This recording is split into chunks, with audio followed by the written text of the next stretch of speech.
Saucony Peregrine 10. Alors avant de vous présenter la chaussure, je tiens à vous préciser que lors du tournage de cette chaussure, j'ai craché mon drone. Et du coup, il n'y aura pas de pan drone pour la présentation vidéo de cette chaussure. Et si vous voulez m'aider à réparer mon drone et à soutenir tout simplement toutes les vidéos et les podcasts que je peux produire, il y a un lien Patreon ou un lien Tipeee dans la description et ça m'aidera beaucoup à continuer ce genre de vidéo et puis aussi à réparer mon drone, RIP à lui. Voilà, donc allez, c'est parti pour la vidéo de présentation de la...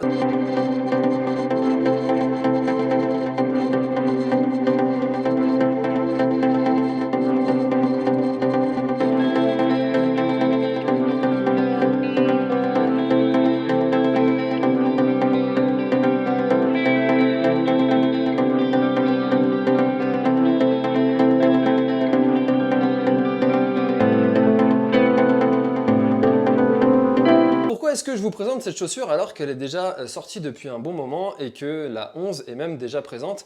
Eh bien, je l'ai dans mon panel de chaussures et je pensais intéressant de vous la présenter parce que, tout simplement, ceux qui ont un budget qui va être un petit peu plus serré, ça peut être intéressant d'aller voir les modèles qui sont déjà sortis, qui sont déjà de l'année passée, parce que vous pouvez avoir des prix qui sont quand même intéressants par rapport à une chaussure qui vient tout juste de sortir, alors que forcément il n'y a pas toujours des améliorations ou des nouveautés qui sont vraiment révolutionnaires d'un modèle sur l'autre.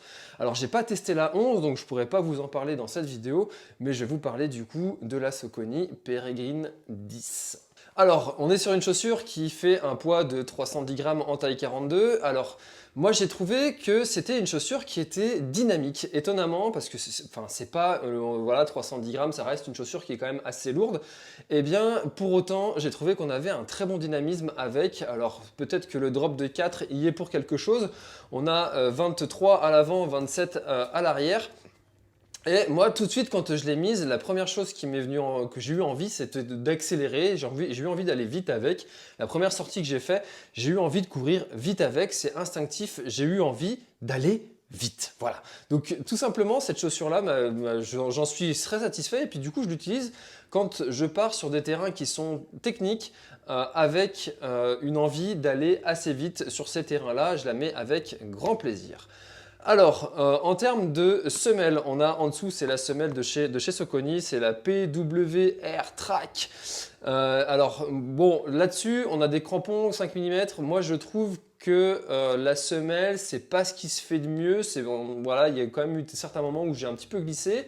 Maintenant, on a une accroche qui est quand même assez intéressante, mais en termes d'accroche vraiment sur le terrain, j'ai déjà vu mieux que cette semelle de chez Saucony PWR Track. Donc si vous avez des terrains qui sont pas trop boueux, pourtant on a quand même des beaux crampons, ça fait le boulot, mais si vous avez des cailloux un petit peu glissants ou des terrains qui sont un petit peu glissants, ça risque de glisser un petit peu. Maintenant, sur l'arrière ici de la chaussure, vous avez un renfort qui vous maintiendra la chaussure, la semelle aussi, un rôle de maintien de la chaussure, de votre pied. Moi, j'ai pas constaté par contre de vrille de la cheville. Je trouve que la chaussure maintient quand même plutôt bien le pied. Maintenant, j'ai les chevilles quand même assez solides, donc j'ai pas vraiment toujours besoin de ces technologies, mais si vous avez les chevilles qui sont un petit peu fragiles, ça pourra vous être utile. Sur l'avant du pied, on a donc pas de pare-pierre. Moi, je trouve que c'est quand même quelque chose qui est bien pour ma pratique, qui n'est pas du tout axé sur les pierriers. Ça me convient parce que souvent le pare-pierre accentue la rigidité sur l'avant du pied et ça peut être un inconvénient sur le long terme. Ça peut occasionner des points durs sur la chaussure et ça perd du coup en souplesse. Et moi, je trouve ça intéressant quand on n'a pas forcément besoin de pare-pierre, de ne pas en avoir parce que c'est quand même assez rare qu'on tape violemment dans un caillou, mais bon, quand ça arrive, on est content aussi d'avoir ce petit pare-pierre. Le mesh, c'est un mesh qui est quand même plutôt respirant. Quand moi j'ai eu l'occasion de mouiller mes pieds avec, le mesh sèche quand même plutôt vite, l'intérieur de la chaussure, l'eau s'évacue plutôt bien. Maintenant, je pense que la solidité de ce mesh n'emmènera pas la chaussure sur des milliers de kilomètres. Et j'espère que sur le modèle 11, ce problème a été corrigé. D'ailleurs, si vous avez le modèle 11, ou que vous avez un historique sur cette chaussure et avec le modèle 10, eh bien n'hésitez pas à nous donner en commentaire la durée du mesh, c'est toujours intéressant de partager votre expérience. Sur la languette, on a le système de maintien du lacet. Moi j'aime bien aussi ce maintien de lacet pour éviter que les lacets se baladent à droite à gauche et se mettent dans une ronce et du coup que le lacet se défasse. Donc moi j'aime bien ce petit maintien, l'élastique ici, ou du moins d'avoir un système de rangement dans la languette. Ça c'est plutôt pas mal, c'est efficace, ça tient bien, pas de problème.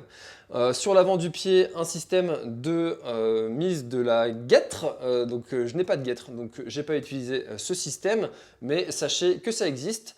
À l'intérieur de la chaussure, vous avez la Formfit, donc la semelle de chez Saucony, sachez-le, parce que certains modèles de chaussures maintenant ne mettent plus de semelle de propreté à l'intérieur, comme chez Salomon par exemple, on a des modèles qui n'ont plus de semelle à l'intérieur de propreté, pas sur tous, mais sur certains modèles. Donc si vous avez des semelles orthopédiques, ce qui n'est pas mon cas, eh bien vous pourrez enlever cette semelle et mettre votre semelle à la place, sans problème.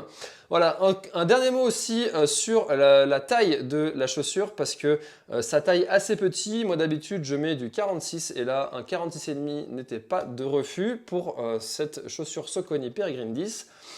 Et enfin, 90 € pour le modèle du coup, d'un modèle qui est déjà passé, donc le modèle de l'année dernière, et bien ça peut permettre à certains qui ont des budgets qui sont pas toujours conséquents de s'acheter une chaussure qui est très très bonne. Franchement, j'ai vraiment du plaisir à la mettre pour un tarif qui est quand même assez intéressant. 90 € pour une chaussure de trail, c'est quand même pas mal.